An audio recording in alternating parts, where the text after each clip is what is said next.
Good afternoon, I'm James. I'm Nick. And I'm Avery. And we are Easy Reader. Okay, Easy Reader came about because last year I was dealing with some injuries that I sustained in the service. And I was in bed, I was trying to read my Kindle, and I'm tossing and turning left to right, trying to find a comfortable position. My neck hurt. You know, I was like, my wife's Kindle was blinding me on this side. I turn over to this side. I finally end up on my back, and I'm reading the Kindle, and I drop it on my face. I'm just like, man, I wish that I could read in any position. So I had an idea. I did a back of the napkin, drawing, little engineering stuff, and I took it to my friends Nick and Avery, and I said, hey, what do you guys think about this? And they said, yeah, this is amazing. And then they said, hey, we think we can bring this to a lot more people. And that's when Easy Reader was born. And Nick's going to tell you a little bit about the technology. So the Easy Reader is the first fully hands-free e-paper device. We've built a prototype here made of hobby-grade electronics. And in the future, we plan on having a final version made of medical-grade silicon. We're either going to have it in a standard glasses design, or we're going to have it in a visor. We will have all the electronics packed inside the frame of the glasses, and we'll have the lenses and the screen inside the inside the glasses as well, and we'll have replaceable lenses for different glasses prescriptions. All right, so we are using an e-paper screen for our display. This is the same screen used by most modern e-readers, Kindles, things like that. It uses a very low amount of power, which means we're saving money on the battery. It has a long battery life. Also, you can display a lot of text on the screen at once, and not just text, it can also show basic images. Also, unlike an LCD screen, which will wear out your eyes and will also mess with your circadian rhythm, the e-paper screen does not actually produce any light. Light is reflected off of it, so it doesn't hurt your eyes as much, and it's not going to affect your circadian rhythm. All right, so I want to give you guys a little challenge. So I want you guys to try to read those books without using your hands. It's kind of impossible, right?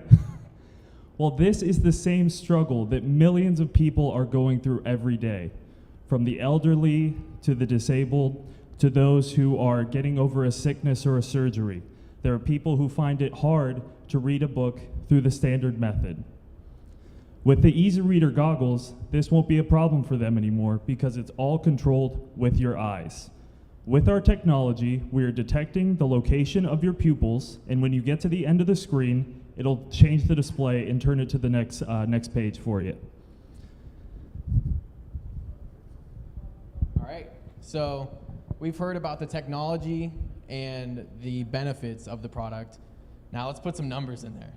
So currently, the after-tax disposable income of the PWT, persons with disabilities, is $490 billion.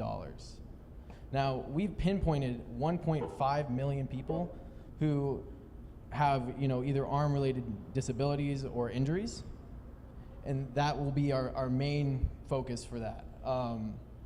And that 1.5 million is not including the 100+ million people with ages 50 and up who deal with neck pain, back pain, or just struggle holding a book that may be too large, or for long amounts of time. And another thing about the 50+ age range is that they're 19% more likely to own an e-reader, and they're very likely to purchase one-feature products like a flip phone or things that aren't confusing. Aren't so for our projections, so we've been really conservative in our projections, and basically we are saying for year one we're going to sell 25 e-readers a month. So that's less than one a day, right? And our price that we're selling it at is $250. Our cost of goods is $20. And what I've done is because we're not really sure of the manufacturing at this point, I've just doubled the price of goods.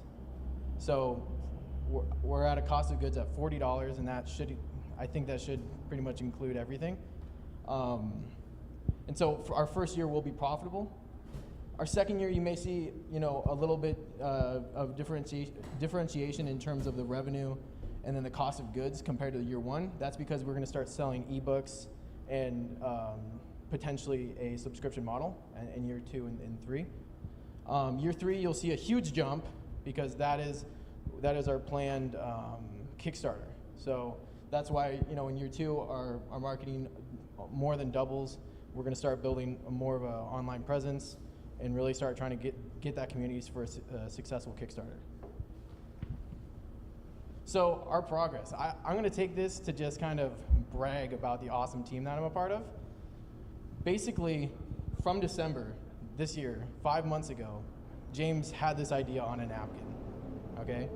And with a less than $200, going to school full-time and working, part-time and full-time, we've created a working prototype that will solve issues for more than 1.5 million people, like direct issues, and then solve, sub-direct issues for people that, for an age group that's 100 million plus in the US.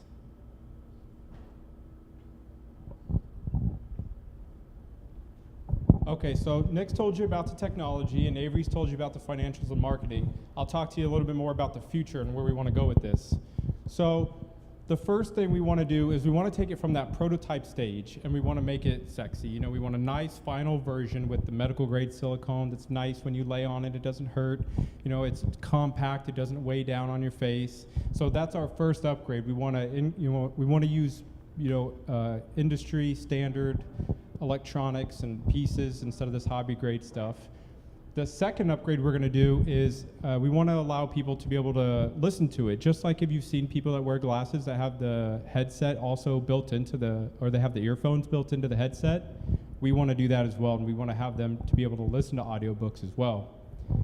And our third and final thing our third thing that we want to try to get done is we want to allow the person to be able to raise up the glasses so the frame will stay on their face and they'll be able to quickly open the glasses if they need to see, because those people struggle with upper extremity, and so if their sight is blocked, so that's what we want to do. We want them to give them the ability to open and close that, and that's where we're going. And in terms of what we're going to be doing with the money, when we win, it'll be custom lenses, provisional patents for the design and the actual usability of certain aspects of it, and then frame design. Thank you. Thank you.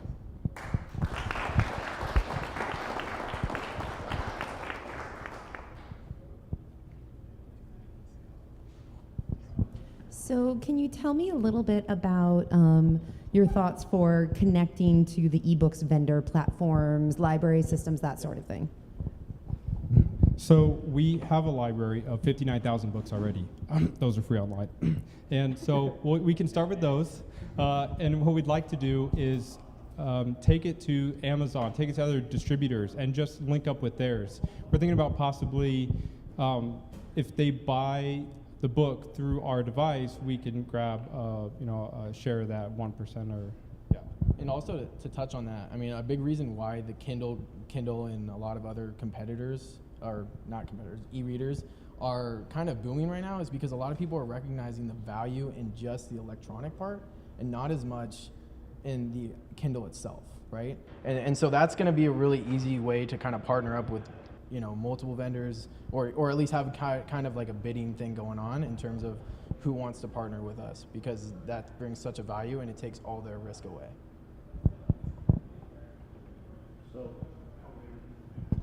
So you guys are looking at more of a licensing and having somebody else manufacture your guys' technology and then capture the sales from each item? No, so that was only specific for the ebooks. So we're gonna be manufacturing the glasses and all that, but to partner up with Amazon, who has a database of millions of books with authors who are continuously publishing, that's where we're gonna kind of push that aside, focus on that, and then take, a certain percentage of whatever they're making. So your estimate is going to be $40 to make Yeah.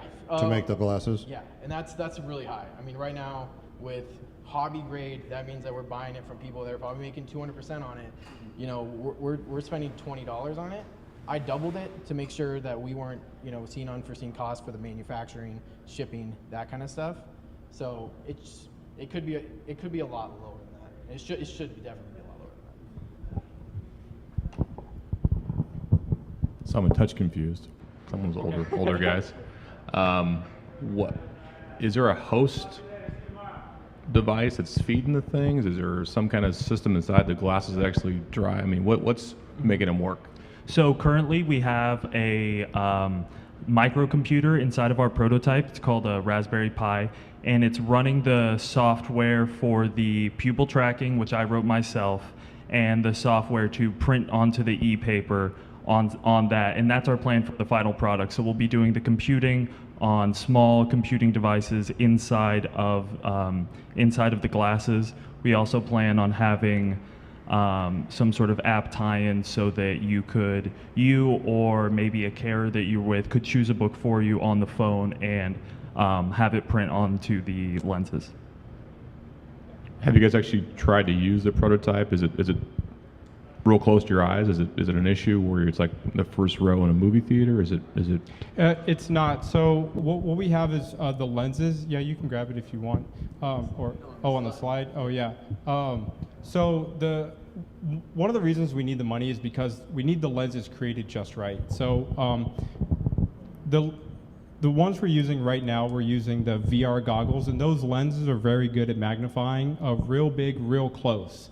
And so we've tried other lenses and other products on the market to try to make prototypes, but we found that we really need a custom lens that we can put a screen really close to, and it'll magnify it. So what we're going for, and the ones we made do this pretty well, but it actually looks like the book is kind of like in your face right here, but it's really up here. So like this, right here is where the e-paper would be, and then here's where you're going. Right.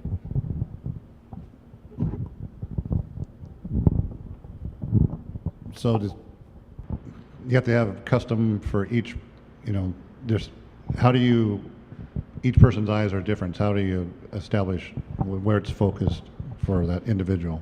Well, there are a few different options right now with VR goggles, which are doing something similar with lenses right up near your eye, magnifying a screen. One option is they have a couple different sizes of lenses. Another option, and what we're looking at, is to have it so that you can put it on comfortably over your glasses if you need to do that, rather than needing to switch out, find the right lens, maybe dirtying it or scratching it in the process of putting it in.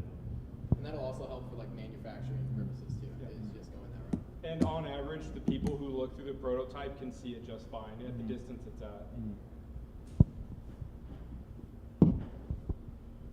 So I was thinking about Google Glasses and how they haven't really been very widely adopted. So how do you see this being different than something like that? Oh, it's very different because we only do one thing, and we're trying to do that one thing really well versus smart glasses, which are trying to show you everything. So that's what this is doing. This is simply to read. Okay, we're good. Thank you.